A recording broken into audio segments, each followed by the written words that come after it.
Welcome to the first installment of Bricks, Bots, Figs, and Beyond.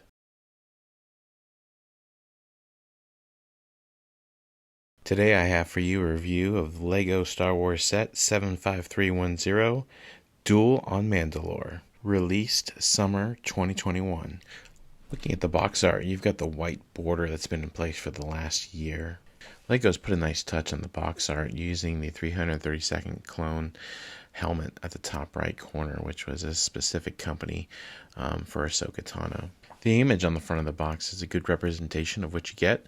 A couple minifigures and a nice little set. Meanwhile, on the back, you've got a few different images of all the different play features with this set. Opening the box, you're going to find 2 poly bags of parts, an instruction booklet, and a small sticker sheet. Now, normally I'm not a fan of stickers at all, but I gotta say the stickers that were included with this set actually were not bad and well used. Okay, let's take a look at the set. And here we have Darth Maul sitting on the Mandalorian throne with Ahsoka Tano ready to challenge him. For $20, there's a lot to like about this set. You get a couple great minifigures with only 147 pieces. It's a really quick build, but once complete, it's actually a pretty nice little set. Everyone's going to love the minifigures. Who doesn't love a Darth Maul? And this Darth Maul is unique to this set, never been in any other set before. There has been one pretty similar, but this one has his mechanical legs from the Clone Wars cartoon. Ahsoka Tano, as she appeared in the 7th season of the Clone Wars animated show. If you're a fan of the show, you'll know this is the outfit she wore in that very last arc that ended the series. Now, we have seen this figure before. It was released last year in the Clone Wars Armored Assault Tank AAT 75283 set. Taking a closer look now at Darth Maul, you've got a really nice minifigure here. One of the nice touches is the printed toes on the legs. Now on the back you also do have printing, which is typical these days. What we see here is his robes and his belt, and some nice painting touches and detail. Next up you have Ahsoka. And again, this is a repack from a previous set. But if you don't have Ahsoka, this is a great way to get her. It's a relatively cheap set. And with her being a fan favorite, you know it's going to be appreciated by Star Wars fans for her to come in such a relatively inexpensive set. She has nice printed legs. And then also turning her around and looking at the back, she also has a printed back torso. It is obviously covered up by her head tails. And lastly, she has a dual-sided head. So her first expression is somewhat of a cheerful expression. And then the back is her game on look.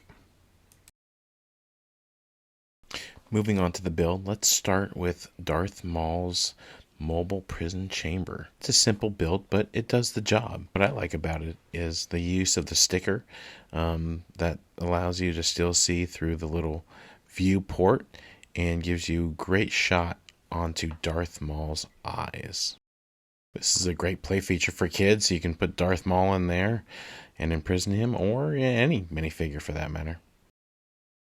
Now onto the throne. The throne actually has a couple small play features that are fun. I would suppose, if you're a kid. The first is the breakaway glass.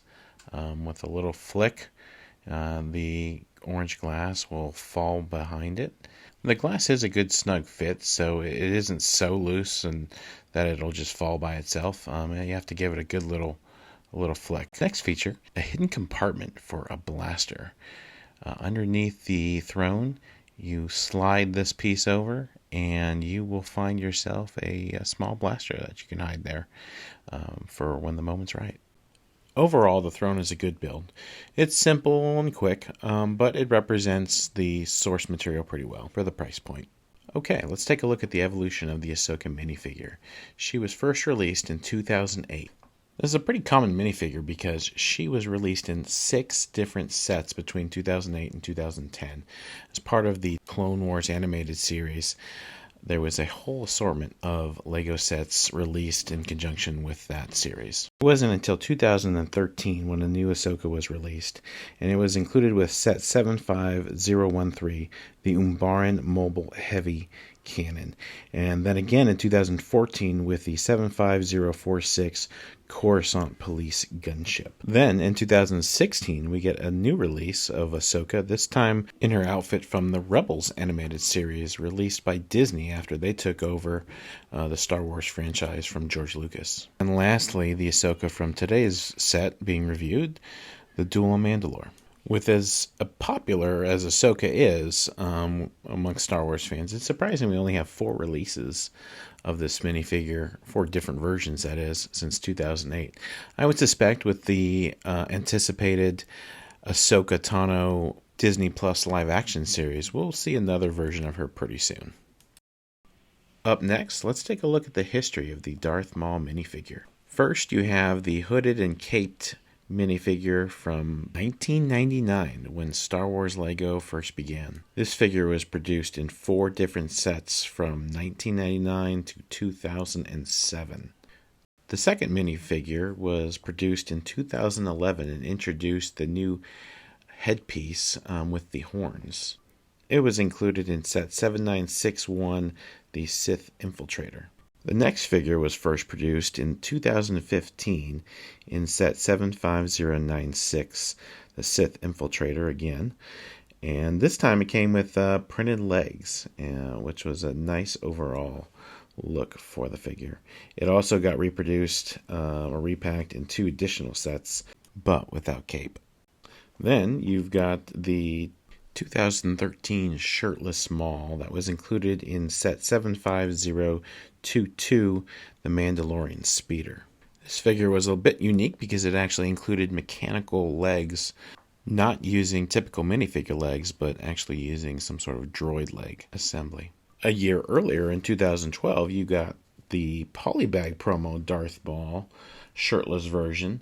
Mine came included in that year's San Diego Comic-Con exclusive Mini Sith Infiltrator. And then in 2020, in DK Publishing's Star Wars Minifigure Encyclopedia book, came this minifigure with the Crimson Dawn outfit that you saw in the Han Solo story.